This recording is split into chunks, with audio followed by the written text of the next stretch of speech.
All right, the Chiefs lost by 1 to the Lions in the season opener, with Chris Jones watching in a suite surrounded by wannabe Mafia bodyguards, Travis Kelce being sidelined due to recently hyperextending his knee, and Patrick Mahomes giving his team every opportunity to make things happen. But unfortunately, the evening was riddled by drops immediately after the Chiefs dropped their new Super Bowl banner. So let's talk about it. But first, how about those?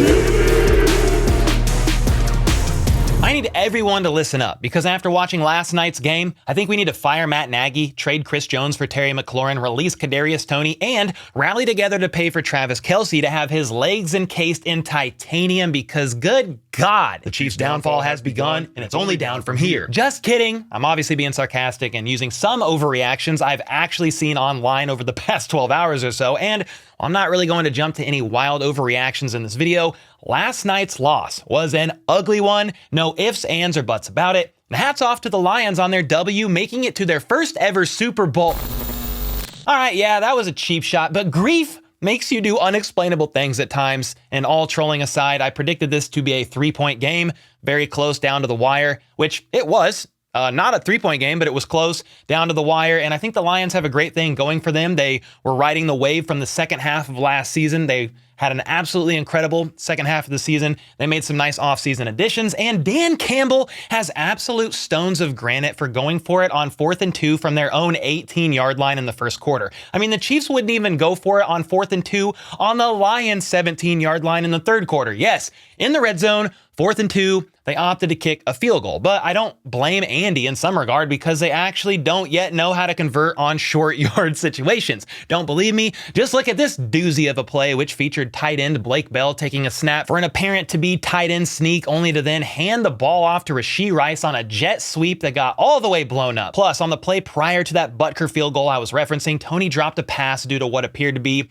some confusion between him and Richie James on their shallow crossers from each side. And I actually understood the issue with Toney's drop here a bit on this play. It was just a mess overall. However, I can't really defend Toney's other drops, but we'll get there soon. Trust me. Let's get back to the beginning of this game, though, because after the Lions converted on that fake punt, they were able to slowly but surely move all the way down the field, scoring on 3rd down and striking first. It was then the Chiefs' turn to respond, and Justin Watson came up with a big play here on 3rd and 8. Mahomes did it himself on the next 3rd down, and again to get the team to the 9-yard line, and rookie wide receiver Rashee Rice caught his first ever NFL touchdown to tie the game. Pretty crazy. Sky Moore's first touchdown last season was in the Super Bowl. Rashee Rice's first touchdown this season was game 1. The Lions were then looking to go up at least 3 points on the following drive, but thanks to a miscue resulting in a fumble by Goff after the ball bounced off their tight end who was in motion, and then Trent McDuffie forcing this fumble here on 3rd and 10, the Chiefs get the ball right back. Noah Gray was afraid to try and catch this pass on 3rd down though,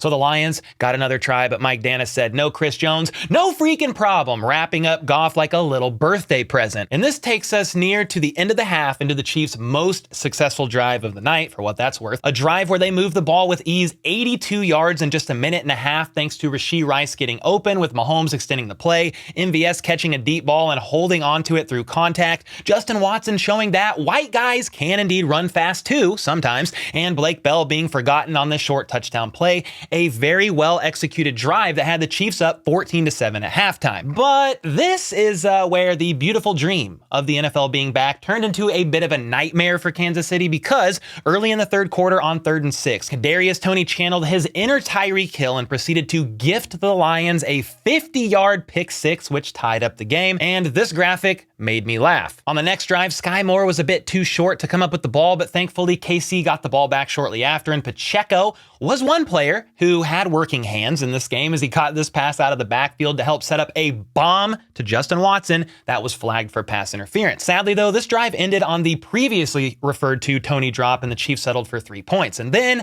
Noah Gray had a pretty awesome standout play here, breaking through a tackle and taking the ball down the right sideline, which fired everybody up, especially Travis Kelce. However, after McKinnon drops this pass on 3rd and 2 that I'm not sure would have even converted to a first down anyway, the Chiefs settled for another field goal, going up 20-14, but the problem is you can't settle for threes in this league, because it may very well come back to bite you. And after the Lions were able to drive 75 yards and score a touchdown, that did put Detroit up by 1. And after that tight end fake sneak jet sweep failure on 3rd and 1 or whatever it was, things started to look a bit grim because the Lions had the ball back with around 3 minutes left in the 4th quarter, threatening to steal the game away by going for it on 4th and 2, but not so fast because Justin Reed swatted that ball down, forcing a turnover on downs, which means Mahomes does what he does and at the very least helps the offense set up a game-winning field goal, right? Well, not if Kadarius Toney had anything to say about it, because this drop right here, absolute pain.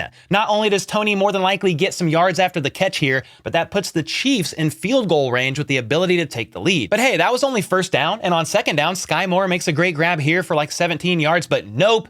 Holding penalty called on Donovan Smith, who I believe had the most penalties of any tackle last season, which resulted in 2nd and 20. Sky dropped the next pass, and on 3rd and 20, Mahomes lofted up a prayer to Rashee Rice that was nearly picked off, which set up 4th and 20. And I'm over here like, surely they are punting here, right? You have the 2-minute warning, all 3 timeouts, and the defense has really played a pretty good game with no Chris Jones or Charles Omenihu, giving up just 14 points. But Andy Reid said in his post-game presser he wanted to go for it there and still went for it, even after a false start by Jawan Taylor made it 4th and 25. So here the Chiefs were, do or die time, and Mahomes scrambles left to extend the play, and lo and behold, it looks like it could have been another Mahomes miracle, but no, the ball bounces right out of the hands of a receiver, Sky Moore, resulting in a turnover on downs and a big, fat L. To be fair to Sky here, that was a tough catch to make, but one that definitely could have been made. And with all that being said, here's a few takeaways from this game. Not really overreactions, just stuff I am observing. Not actually bothered that much by this loss. Don't get me wrong, I'm a Chiefs fan.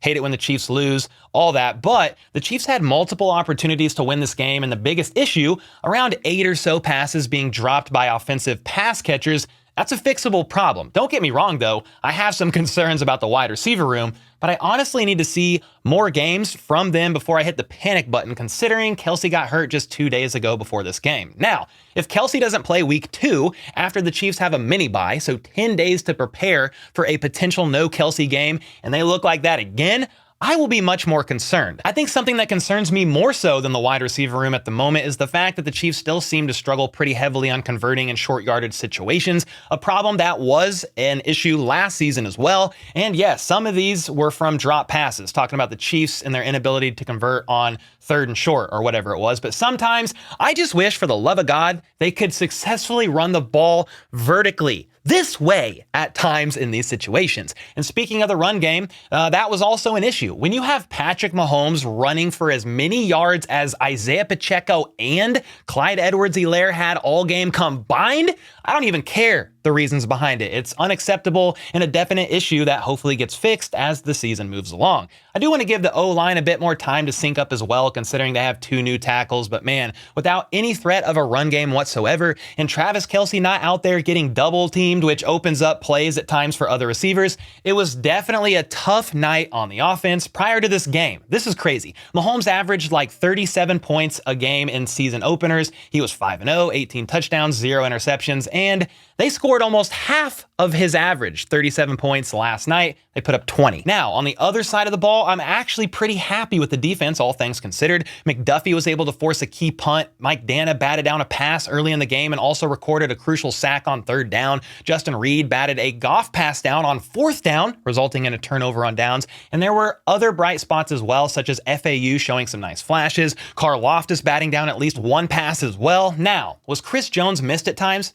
I think so, and then Omenihu would have helped a bit as well, but I think Spags coached a great game. The players out there executed pretty well for the most part all game long. I mean, think about it. The Chiefs sputtered on offense quite a bit, and the defense was out on the field more than ideal at times, but they still only gave up 14 points to the Lions, a team that had a top 5 offense in the league last season. And if you were going to tell me that the Chiefs defense was only going to give up 2 touchdowns to the Lions all game long, I probably would have bet 10 grand on the Chiefs winning that game, but sadly, the Chiefs couldn't get it done. I will say this, another positive about the team, for the most part, aside from the fake punt that was converted, special teams played a great game. Harrison Butker hit everything. He hit his 2 field goals, he hit his extra points, and then Tommy Townsend was really effective on punts, forcing the Lions to have long drives by flipping the field. But back to the offense, Andy Reid owned up his part of the coaching like he always does after a loss, and Mahomes said he was embarrassed by the loss. He actually said he's embarrassed after every loss because he wants to win that bad,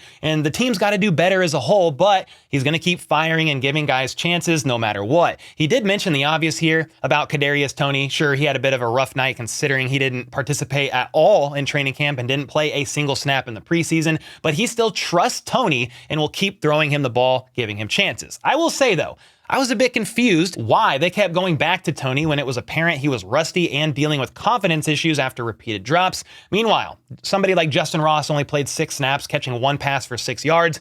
Toney was in there as much as he was and caught 1 pass for 6 yards, if that. He might have 0 yards. I don't have the stats in front of me. And then Sky Moore was out there way more than that. 0 yards on the day. But hey, I'm not the freaking coach, and it just is what it is at the end of the day. With all that being said, though, I would love to get your thoughts on the game. Give me a couple positive things that stood out to you, as well as some things that may be a bit worrying and you hope to see corrected as soon as possible. Let me know your thoughts on all that in the comments down below. And until next time, let's go. Let's freaking go. How about those?